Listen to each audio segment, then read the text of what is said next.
Alright, so good morning everyone. Now we are going to discuss the important trade routes in Asian history. Trade routes that have actually shaped world history as well. Now, trade routes have popped up throughout ancient histories, teaching places of production to places of commerce. Scarce commodities that were only available in certain locations, such as salts and spices, were the biggest driver of trade routes. But once established, these roads also facilitate cultural exchanges, including the spread of religion, ideas, and knowledge. Now let's talk about the first route, which is the Silk Road.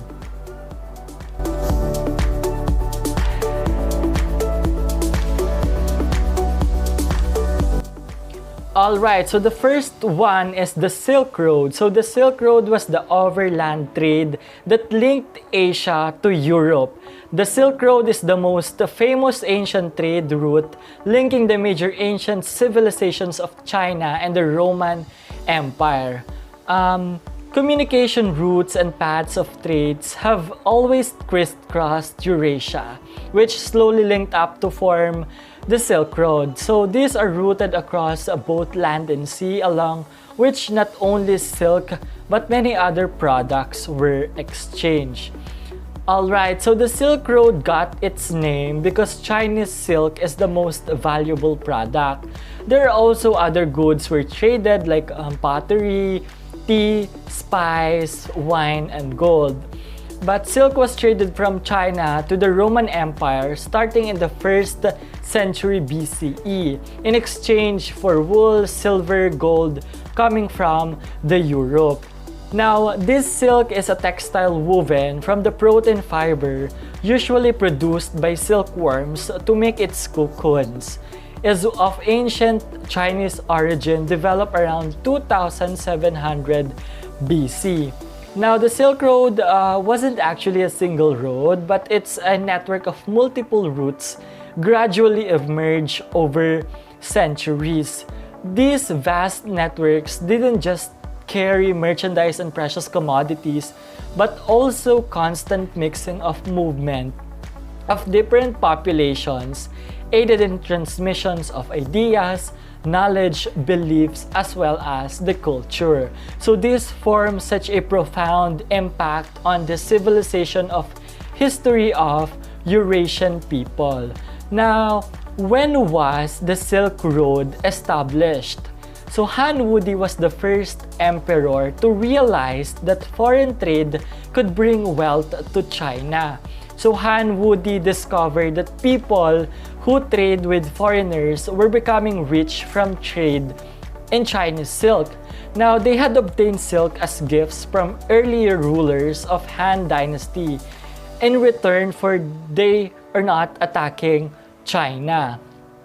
So despite the Chinese monopoly on the silk production, it wasn't restricted to the Chinese Empire but was used as a diplomatic gift and extensively traded initially with its immediate neighbors before becoming one of the chief Chinese products under the Han Dynasty. Alright, so now how was trade conducted along the Silk Road? Chinese traders were banned from leaving China, so they had to rely on traders from Central Asia to enter China to trade with them.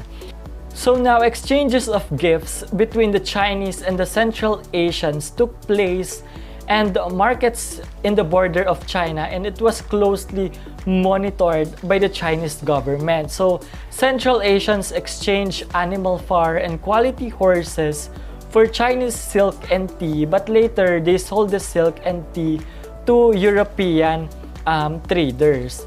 So during the 1st century, silk was introduced into the Roman Empire, where it grew very popular and was considered an exotic luxury. Throughout the Middle Ages, silk's popularity continued, and the manufacturing of silk clothes was governed by Byzantine regulations, which emphasize its importance not only as an essential royal fabric. So silk production or silk production knowledge becomes very valuable, and despite Chinese emperor's effort to keep it as a closely secret, eventually it did spread beyond China to India and Japan, then to the Persian Empire, before finally reaching west in the 16th century AD. Now, trade along the Silk Road benefited ancient China in two ways. First, the Chinese didn't have to travel outside China to get foreign goods. And second, China grew rich from the trade conducted along the Silk Road. Now, was it only trade was conducted along the Silk Road? So, the Silk Road allowed more than just trading activities, so it became an important route for exchange of inventions and ideas like papers, gunpowders, and printing that were taken to Europe along the Silk Road. So India also, traders were also brought religions to China like Buddhism. So the Silk Road also brought new forms of sports and culture that became popular with the Chinese. In addition to fostering trade, the Silk Road also became a vital route for the spread of knowledge, technology, religion, and the arts, with many trading centers along the route. So these were all proliferated in Samarkand in the modern-day Uzbekistan, and it also became important centers of intellectual exchange. So when and why did the Silk Road decline? So by the 7th century CE, the Silk Road had become less popular as traders found it both faster and safer to travel to Europe by the sea. But today, the part of the 2,000-year-old Silk Road are still in use, especially in the Central Asia. So I guess that would be all for the Silk Road. Now let's tackle about the next trade route in Asian history, the Incense Route, to be discussed by Gail Macaranas.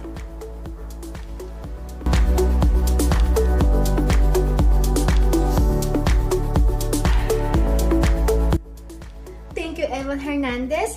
So hello, my name is Gail Macaranas, and today I'll be discussing about the Incense Route. So Incense Route is one also of the most important route that shaped the world history.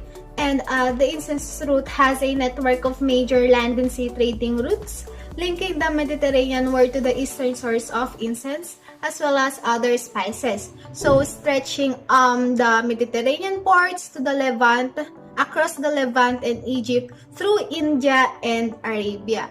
So the Incense Route was flourished or prospered between 7th century BC and 2nd century AD. So this Incense Route is really important because it serves as a channel for trading goods such as the Arabian frankincense and more, the spices, textiles, pearls, gold, and other important products, and other commodities during that time. So now let's talk about the happenings during the early times. So in ancient period, South Arabia and Horn of Africa were the major suppliers of incense. So while in modern times, the commercial center for the trade of gums. So gums are it is a type of a tree wherein they also use it for medication.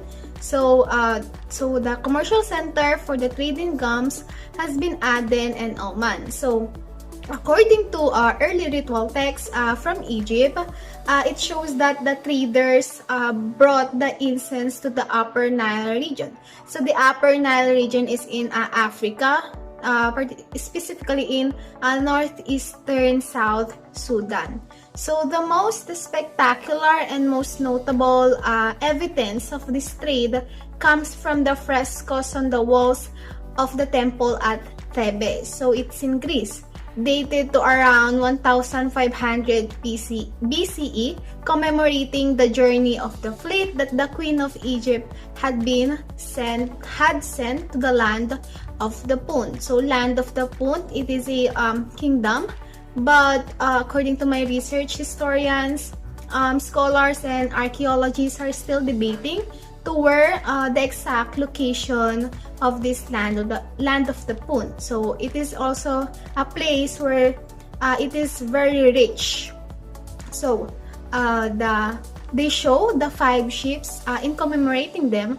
They show 5 ships piled with high treasure, and one of them 31 small incense trees in tubs. So the Peninsula Arabs, so the Arabs, they have the monopoly on the production and trade of 2 of the most valued commodities of the time, which is the frankincense and more. So these aromatic resins grew only in eastern Yemen and southern Oman, and in some parts also of Somalia. So every temple and a wealthy home in Mediterranean and Near East burned the resins on altars, and the value of these aromatic resins is really expensive because they were prepared to pay its weight in gold. So the Babylonian and Assyrian records detail the existence of the incense trade, but it was not until the Arab Nabatean took the interest and began to dominate the trade. So the Nabateans monopolized the trade not only in Incense Route but also in the Silk Road. So the privation of these luxury items from the powerful governing classes finally brought unwanted attention that eventually led to the downfall of the Nabateans.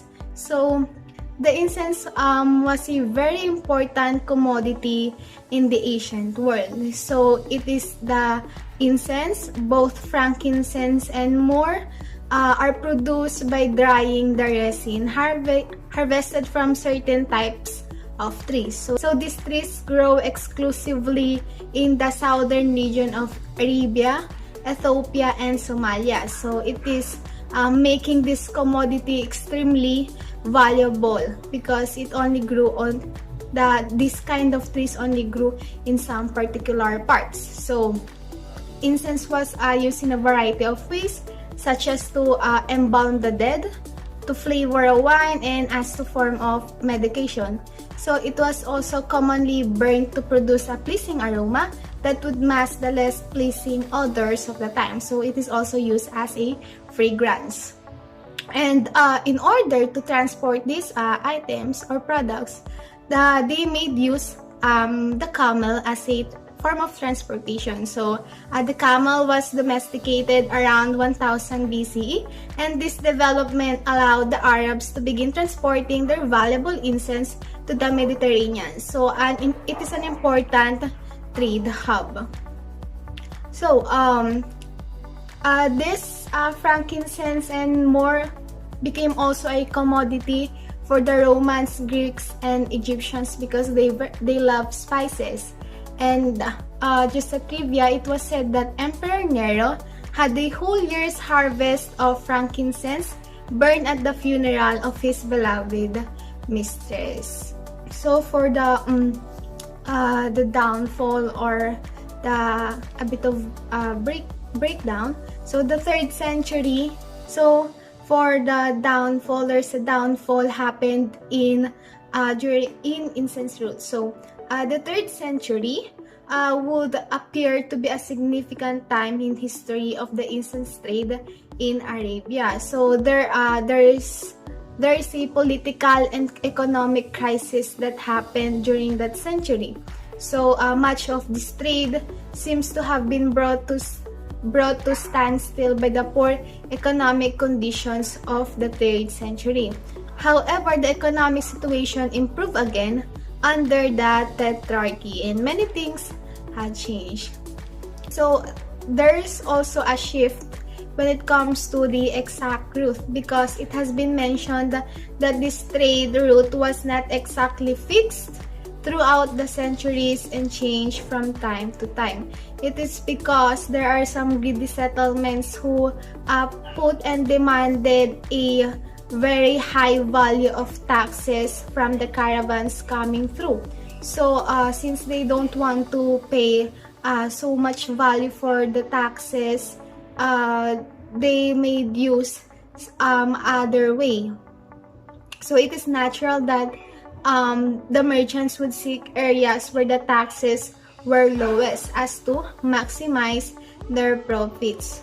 So by the 1st century, this ancient overland route was largely redundant, and as improved boat design made sea routes more attractive. So the sea routes are also emerging, or it is one of the choice for transporting the products. So the impact of this incense route is that apart from the transport of cargo and wealth, the ancient incense also facilitated the flow of culture and ideas. So important cities, or the remarkable cities, there are remnants of cities wherein it is already under the UNESCO Heritage Site. The cities of Haluza, Mamshit, Avdat, and Shifta. So from here, we can say that the incense route has really played a significant part in shaping the world history. So to report or to discuss the Strait of Malacca, here is Benjamin Donato III.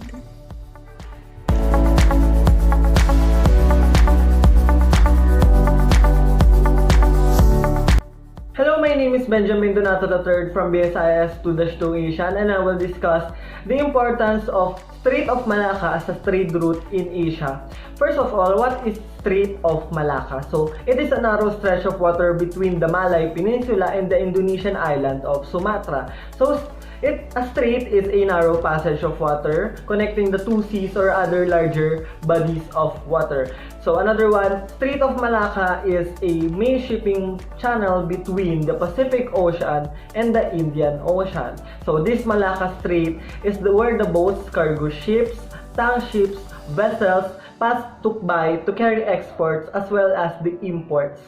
Also, it is named after the Malacca Sultanate that ruled over the archipelago between 1400s and 1511, the center of administration of which was located in the modern-day state of Malacca, Malaysia. So, Sultanate, it means that it is a state that governed by the sultans. Also, the Malacca Straits historically plays a major role in the formation of the littoral states such as the Srivijaya, Aceh, Malacca, Johore, the strait settlements, and more recently Malaysia, Indonesia, and Singapore. So, littoral state, it is a region lying along the shore. So, it is used and it is very helpful for the imports as well as the exports of the goods, products, and services from other regions. And next one, the straits are not only rich in marine resources but are one of the oldest and busiest shipping lanes in the world. It is used in the late 17th century up until now, and nearly 100,000 vessels pass each year in the strait, accounting for about 1/4 of the world's traded goods. So also, they are the shortest east to west sea route compared to the Indonesia's Makassar and Lombok Strait. So, let's tackle about the historical legacy of the Strait of Malacca. So, trading posts grew up from an early stage, which simultaneously became centers of education, science, and art. So, people with different religious backgrounds such as Hindu monks, Christian priests, Muslim scholars that came up from many regions of the world met here. So, as expected, people with different cultures, beliefs, and practices will meet and share their own culture, and as a result, the state surrounding the Strait of Malacca will become diverse. Next one, I will discuss the problems that the Strait of Malacca faces. First example is the piracy. So piracy has been a considerable problem in the strait in recent years. So rising from around 25 attacks in 1994 to a record of 112 in 2000. So apart from the South China Sea, where unresolved territorial claims remain a source of potential instability to the area. So what is piracy? So Piracy is an act of robbery, or in other words, this is the practice of pirates stealing or robbing or also using illegal violence. One of the latest events was reported on December 25 last year, 2019. Six unarmed people boarded the Singapore-bound vessel but escaped empty-handed in a small boat after the alarm system was activated, according to RECAAP. So, RECAAP, also known as the Regional Cooperation Agreement on Combating Piracy and Armed Robbery Against Ships in Asia. Next example is ecological disasters such as bushfires in Sumatra. So, the haze can literally choke shipping by reducing visibility to as low as 200 meters, making navigation in such a narrow and busy trade route hazardous. The tendency when there is a thick fog in the Strait of Malacca, it can lead to ship collision. Next one is developing the Straits of Malacca region. So, the region is rich in natural resources from fisheries to mangrove swamps and rainforest, from tin to gas and oil fields, but also beset by problems of pollution through shipping and industries, deforestation by extensive logging, and severe air pollution from slash and burn and plantation agriculture. So, on the other hand, the straits bear great opportunities for the economic and social development of the littoral state. So next one is the economic development in the Strait of Malacca. So the straits have for centuries connected the Indian subcontinent with East and Southeast Asia, as well as Europe with China as an alternative to the Northern Silk Road. So the states bordering the straits, Indonesia, Thailand, Malaysia, and Singapore, form the core of the ASEAN region, of one of the growth poles of the developing world. So that's how important the Strait of Malacca for the development and the betterment of the economy, especially in Asia. Thank you very much. Hope you learned something from me, and God bless.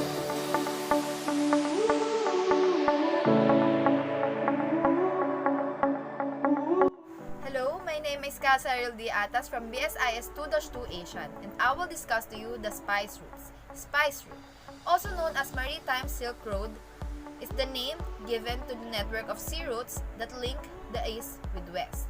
The maritime aspect of the trade was dominated by the Austronesian peoples in Southeast Asia. Established the precursor trade routes from Southeast Asia and later to China to Sri Lanka and India by at least 15,000 BC. They stretch from the west coast of Japan through the islands of Indonesia, around India to the lands of the Middle East, and from there across the Mediterranean to Europe. It is a distance over 15,000 kilometers, and even today, it is an easy journey. It is not an easy journey. From our very earliest history, people have traveled the spice routes. At first, they probably ventured only short distances from their home ports, but over the centuries, their ships sailed further and further across seas and oceans. They braved treacherous seas and eventual hostile reception on arrival in an unknown land. These journeys were not undertaken purely in the spirit of adventure. The driving force behind them was trade. The spice routes were, and still are, first and foremost, trade routes. Since ancient times, trade has had an important role in human life. When we buy something, we are trading, exchanging one item, usually money, for another. However, our purchase is the final link in a long chain of buyers and sellers, from the supplier of raw materials to the manufacturer, to the wholesaler, to the shop, and if the goods we buy come from abroad, there may be several other stages in between. Next, the importance of spice routes. During the 10th century, the spice trade was in Arab hands. At that time, spices were brought only by the land of Europe, going through Arab territory. Overland, the goods migrated from middlemen until they could cost 100 times their original price in Europe. If a direct sea route could be found to the countries where pepper, cinnamon, and nutmeg grew, Europeans could bypass the middlemen and customs and make insane profits. This consideration finally led the Portuguese to send off an expedition. In July 1947, the nobleman Vasco Gama set off to find a way around the spice route. Why the spice routes importance? The spice trade routes were also important to the Europeans as it contributed to development of Europe's maritime capabilities. Since the Asians were strong and were cutting off the supply routes between Asia and Europe, Europe had to find alternative means of getting spice supplies. Next, who discovered the spice route? The spice route discovered by Pedro Alvarez Cabral. Pedro Alvarez Cabral was a Portuguese nobleman, military, commander, navigator, and explorer. Regarded as the European discoverer of Brazil, in 15,000, Cabral conducted the first substantial exploration of the northeast coast of South America and claimed it for Portugal. Under the command of Pedro Alvarez Cabral, his Portuguese expedition was the first to bring spices from India to Europe by the way of the Cape of Good Hope in 1501. Portugal went on to dominate the naval trading routes through much of the 16th century. The impact of the discovery of spice routes. Within a few decades, half of the Asian spice trade shifted from road to sea, giving the sea route its name, the spice routes. The Gama was appointed to the royal court, raised to nobility, and finally appointed Viceroy of India as thanks for his work. His journey laid the foundation for the Portuguese spice monopoly from 1506 to 1570. The spice trade was also one of the triggers for colonization because other major European powers wanted to benefit the profits. How did the spice trade impact the world? So the European age of discovery began and the spice trade changed forever. The opening up of sea routes to the Far East for the spice trade allowed European interest and cultural domination to spread. The spice trade also formed what today is the most influential city in the world, New York. Why are spices important to world history? During the Middle Ages, spices were as valuable in Europe as gold and gems, and the single most important force driving the world's economy.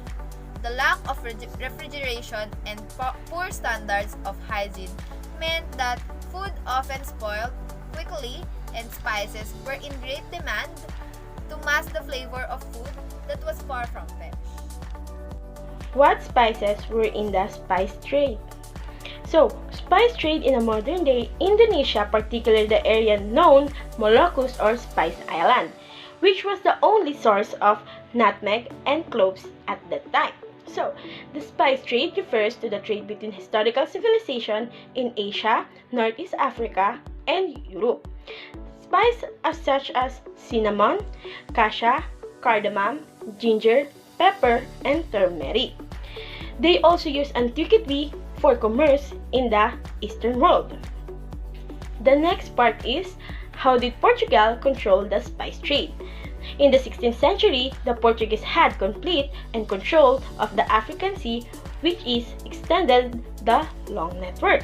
Then Malacca and conquered the cities of the east coast of Africa and using military and missionary force.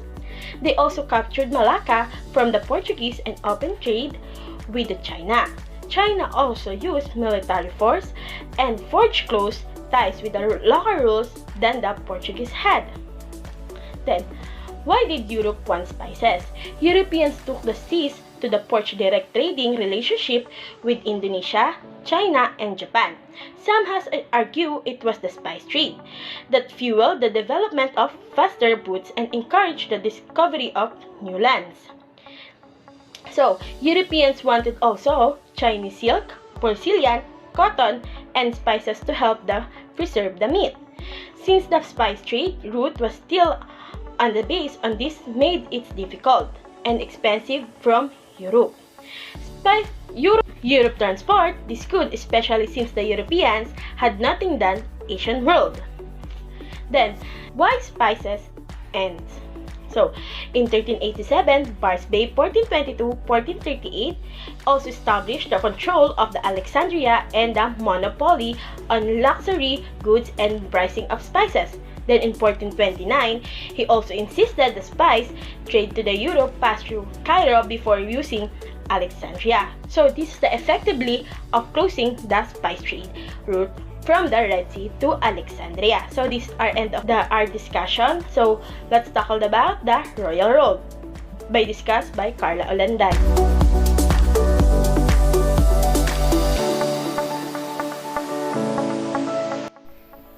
Good day everyone, my name is Carla Olanday and now we'll be discussing the Royal Road. First, what is Royal Road? The Royal Road was the main road of the Persians. It started at Susa, the capital, which is now called southwestern Iran, and ran to Sardis and Ephesus. So from Susa to Sardis and Ephesus.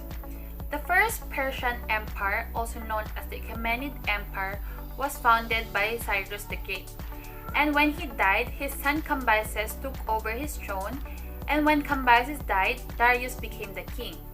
Darius was one of the members of the royal bodyguard of Cambyses. The Royal Road was built by the Persian Emperor Darius I in order for the merchants coming from the city of Ephesus to the city of Persepolis to arrive faster. It is also called the Persian King Road by historians.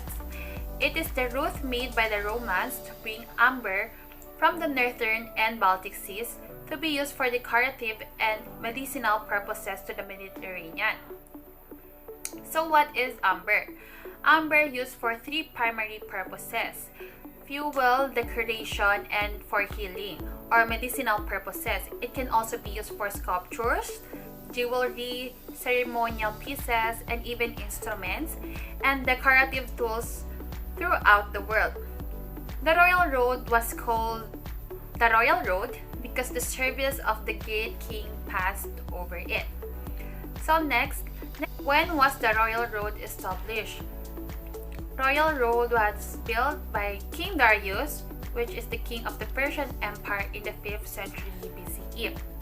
Darius built the road to facilitate rapid communication throughout his very large empire from Susa to Sardis. Mounted carriers of the Angarium were supposed to travel 1,677 miles or 2,699 kilometers from Susa to Sardis in 9 days. The journey took 90 days on foot. The Persian Empire stretched from east to west for a distance of 3,000 miles and comprised no less than 2 million square miles. So, nung wala yung Royal Road, almost 3 months yung travel. So, medyo matagal po, no? So, next naman, pag-usapan natin yung advantages of Royal Road. Advantages of Royal Road. Royal Road made it possible for the king to move forces quickly to any point within the empire to suppress civil unrest or meet a threat from the outside. So here, kunyaring may biglaang gulo, ganyan, may gulo sa labas, makapagpadala agad sila ng force, ng army, para ma-prevent yung gulo. Next, these roads were unpaved, packed dirt tracks wide enough to support the movement of the mobile Persian siege towers drawn by teams of oxen. So, yung Royal Road, medyo malapad siya, medyo malawak, ayan. So, pag may mga dadaan na mga gamit, may dadaan na tigulong, mas mapapadali yung pagdaan nila kasi medyo malaki nga siya. So next, the system of bridges over streams and other terrain obstacles more than the road surface itself greatly increase rates of movements. So here, mas napapadali yung travel nila, gawa ng may mga bridges na rin na nadadaanan. Next, the most famous of these roads ran from Sardis on the Mediterranean to the Persian capital of Susa. A distance of 1,500 miles, a messenger could travel this distance in 15 days using a series of horse relay stations. Without the road journey, would have taken 3 months. So, medyo matagal nga, 3 months yun. Dati rin kasi may mga satrap or a provincial governor in ancient Persian Empire and obliged sila to make irregular reports to the king. who was also kept informed by spies of what was happening in every part of the empire. So sila yung taga-deliver ng messages or ng reports sa king, update kung anong nangyayari sa iba't ibang part ng Persian. So dito mas napapadali or mas convenient ang pagdaan nila sa Royal Road. So next is the map of the Persian Royal Road. 1,700 miles from Susa to Sardis by going through Arbela near Nineveh. Stations with fresh horses every 15 miles. Every stations may fresh horses doon na pwede nilang magamit ng mga traveler. Took 7 days to travel with a letter from Susa to Sardis. So, from dating ilang days, 7 days na lang yung pag-travel nila gamit yung Royal Road. So that's all for the Royal Road. So the next topic is the T-Horse Road, which will be discussed by Raylene Nebetuya. Thank you!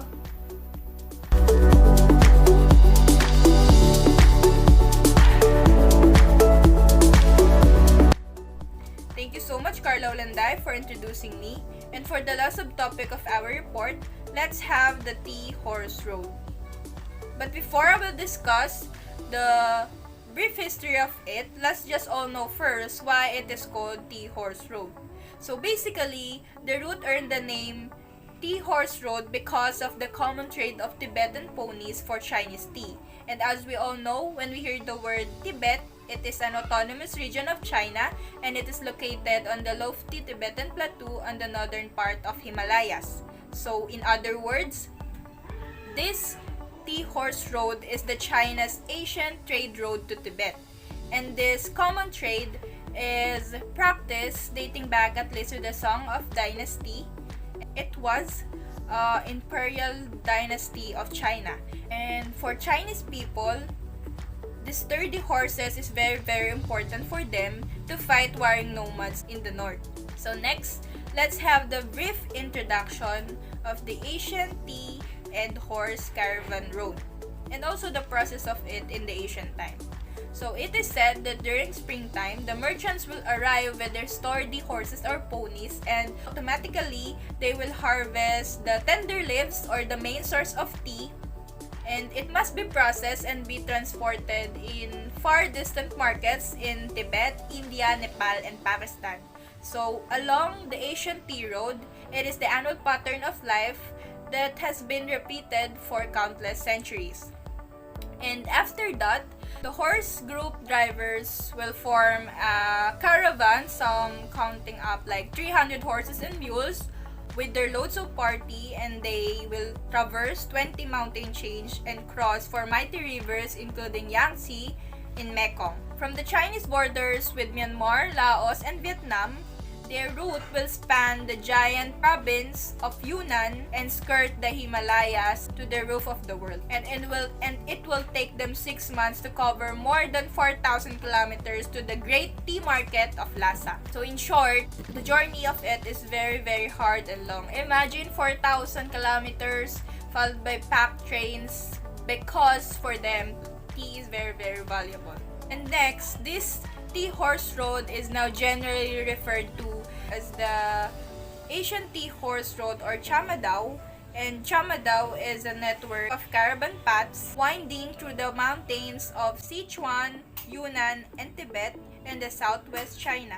This was also a tea trade route.